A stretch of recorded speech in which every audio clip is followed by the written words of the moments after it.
بسم اللہ الرحمن الرحیم۔ السلام علیکم۔ حضرت عائشہ صدیقہ رضی اللہ تعالیٰ عنہ خلیفہ اول حضرت ابو بکر صدیق رضی اللہ تعالیٰ عنہ کی لخت جگر ہے۔ یہ وہ مبارک خاندان ہے کہ جس کا اللہ تعالیٰ نے اپنے پیارے محبوب نبی صلی اللہ علیہ وسلم کی رفاقت کے لیے انتخاب کیا۔ حضرت ابو بکر صدیق رضی اللہ تعالیٰ عنہ نے عرب کے اس مخالفانہ ماحول میں جہاں اپنے بھی غیر بن گئے تھے اور جان کے دشمن بن گئے تھے، دو جہاں کے سردار صلی اللہ علیہ وآلہ وسلم کے دامن سے اپنی وابستگی کی اور ایک مخلص صدیق ہونے کا عملی ثبوت دیا، اور پھر ساری زندگی اپنے محبوب کی پہرہ داری کی۔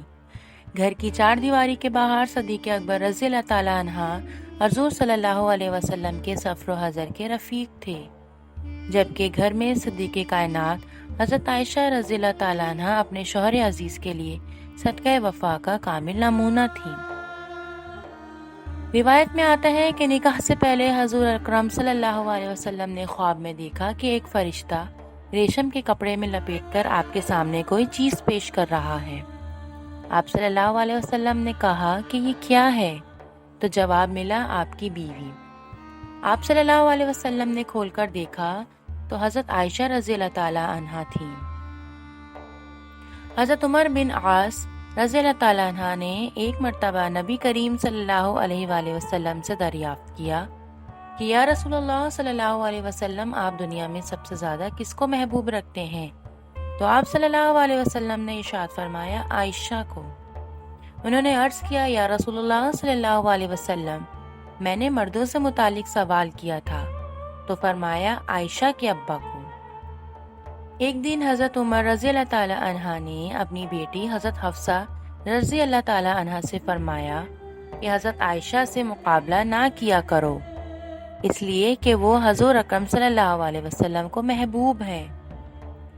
ایک دفعہ ارشاد فرمایا کہ مردوں میں تو بہت کامل گزرے، لیکن مریم بنت عمران اور آسیہ زوجہ فرعون کے سوا عورتوں میں کوئی کامل نہ ہوئی، اور عائشہ کو عورتوں پر اس طرح فضیلت ہے جس طرح سرید کو تمام کھانوں پر۔ ایک دفعہ ام المومنین حضرت ام سلمہ رضی اللہ تعالیٰ عنہ نے فرمایا، ام سلمہ، مجھ کو عائشہ کے معاملے میں ذکر نہ کیا کرو، کیونکہ عائشہ رضی اللہ تعالیٰ عنہ کے سوا کسی اور بیوی کے لحاف میں مجھ پر وحی نازل نہیں ہوئی۔ کھانا کھانے میں محبت کا یہ عالم تھا کہ آپ صلی اللہ علیہ وسلم وہی ہڈی چوستے جس کو حضرت عائشہ رضی اللہ تعالیٰ عنہ چوستی تھیں، پیالے میں وہی منہ لگا کر پانی پیتے تھے جہاں آپ رضی اللہ تعالیٰ عنہ منہ لگاتی تھیں۔ ایک دفعہ ایک ایرانی پڑوسی نے آپ کی دعوت کی تو آپ صلی اللہ علیہ وسلم نے فرمایا، عائشہ رضی اللہ تعالیٰ عنہ بھی ہوں گی؟ اس نے کہا نہیں۔ ارشاد ہوا تو میں بھی قبول نہیں کرتا۔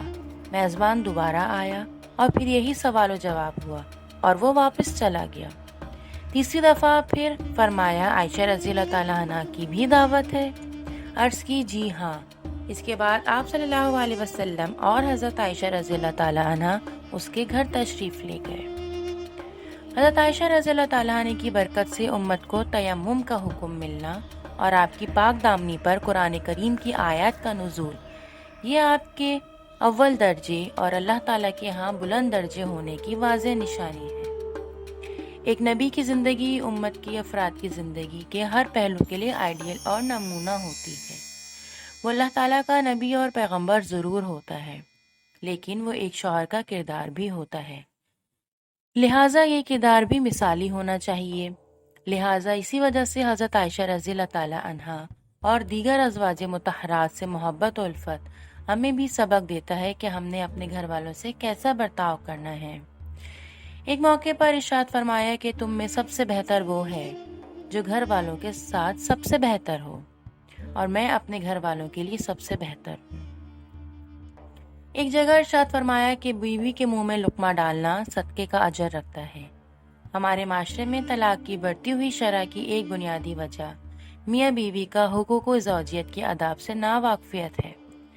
حضرت عائشہ رضی اللہ تعالیٰ عنہا نے حضور اکرم صلی اللہ علیہ وسلم کی صحبت میں ایک عرصہ گزارا جس کے پے در پے آپ کی شخصیت پر اثرات تھے۔ آپ کا ہجرہ چونکہ مسجد نبوی صلی اللہ علیہ وسلم سے بالکل متصل تھا، اس لیے آپ مسجد میں صحابہ رضی اللہ تعالیٰ عنہ سے کیے جانے والے تمام مواعظ کو سنتی اور یاد کر لیتی، اور اگر کسی چیز کے بارے میں کوئی تردد ہوتا تو آپ صلی اللہ علیہ وسلم سے جب حجرت مبارکہ میں تشریف لاتے تو اس کی تشفیع کر لیتی۔ احادیث کا بیشتر حصہ حضرت عائشہ رضی اللہ تعالیٰ عنہ سے منقول ہے، بلکہ علماء نے لکھا ہے کہ حضرت ابو ہریرہ رضی اللہ تعالیٰ عنہ کے بعد سب سے زیادہ روایات حضرت عائشہ رضی اللہ تعالیٰ عنہ سے ہی منقول ہیں، جس سے آپ کے کمال علم کا پتہ چلتا ہے۔ حضرات صحابہ رضی اللہ تعالیٰ عنہم کو حضور اکرم صلی اللہ علیہ وسلم کی وفات کے بعد اگر کسی بات پر مسئلہ یا کوئی تردد ہوتا تو وہ پردے میں جا کر آپ سے پوچھ لیتے، اور وہ انتہائی احسن انداز میں سائل کی تشفیع فرما دیتی تھیں۔ حضرت عائشہ رضی اللہ تعالیٰ عنہ رعایت ہی عبادت گزار ہونے کے ساتھ ساتھ اپنے والد اور پیارے محبوب صلی اللہ علیہ وسلم کی طرح بہت ہی سخی تھیں۔ جو مال ان کے پاس آتا تھا اس کو راہ خدا میں غریبوں، مسکینوں اور لاچار لوگوں پر خرچ کر دیتی تھیں، اور خود اکثر بھوکا رہ کر زندگی گزارتی تھیں۔ آپ کو امور خانہ داری میں بھی کمال درجے کی مہارت تھی، گھر کے سارے کام کاج خود کر لیتی تھیں۔ آپ ایک اطاعت گزار فرمانبردار بیوی تھیں اور ہر معاملے میں اپنے شوہر نامدار کے آرام و سکون کا بہت خیال رکھتی تھیں۔ فقہ و حدیث کے علوم میں حضور اکرم صلی اللہ علیہ وآلہ وسلم کی بیویوں کے درمیان ان کا درجہ بہت بلند ہے۔ بڑے بڑے صحابہ ان سے مسائل پوچھا کرتے تھے۔ عبادت میں بھی ان کا یہ عالم تھا کہ نماز تہجد کی بے حد پابند تھیں اور نفلی روزے بہت زیادہ رکھتی تھیں۔